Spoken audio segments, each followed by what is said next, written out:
Well, folks, all I can say is this. We're in a mad world.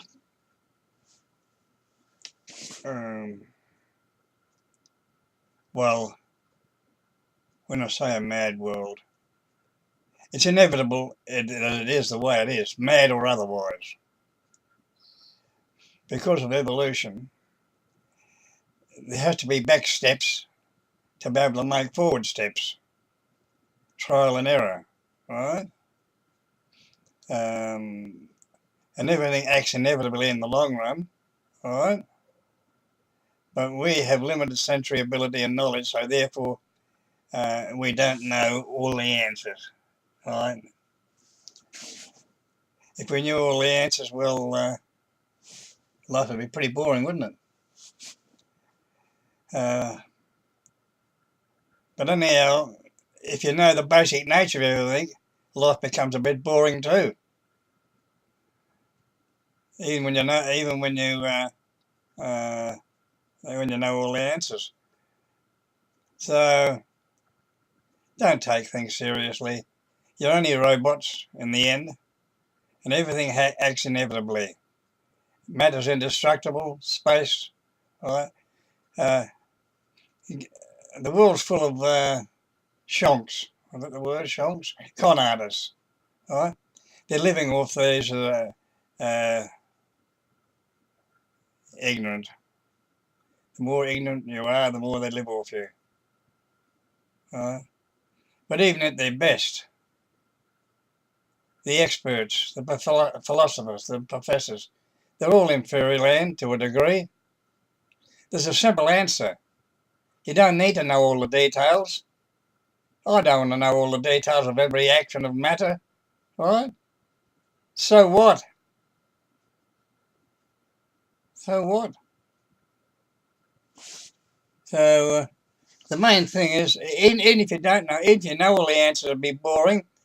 But if you know the basic nature of things, it becomes a bit boring too. You know that everything's inevitable, everything's robotic, everything's exactly as it should be under the circumstances, right? We've evolved on this planet Earth. Can you imagine all the other planets out there in the universe, right? And the degrees of evolvement, all is a degree of light. There's no demarcation point, all right? So it's a con to say looking for the origin of life. All right, that's a con. Quantum mechanics, the uncertainty principle.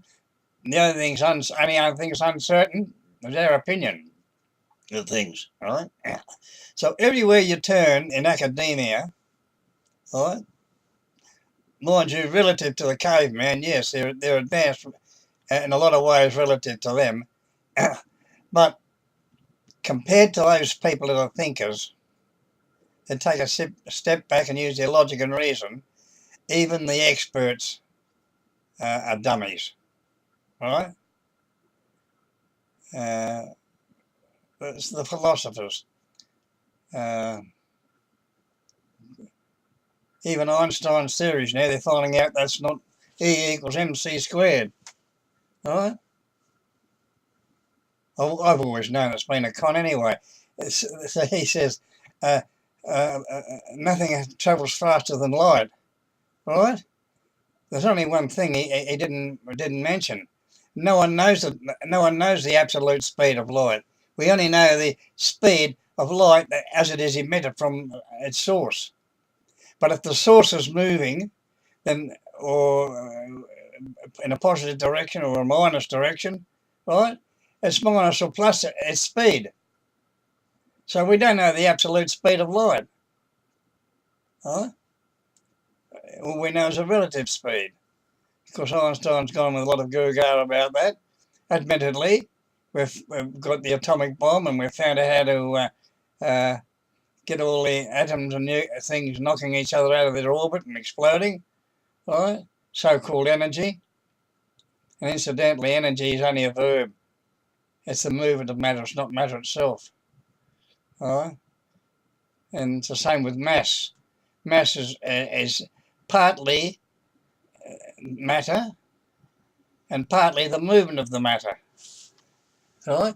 And when gravity acts on it to give it weight, or so-called mass, right, that mass is made up of both. If matter had no motion, you'd only have about half the amount of mass. So it's the mass that repels the cosmic radiation and gravity, right? It makes it seem as if it's less.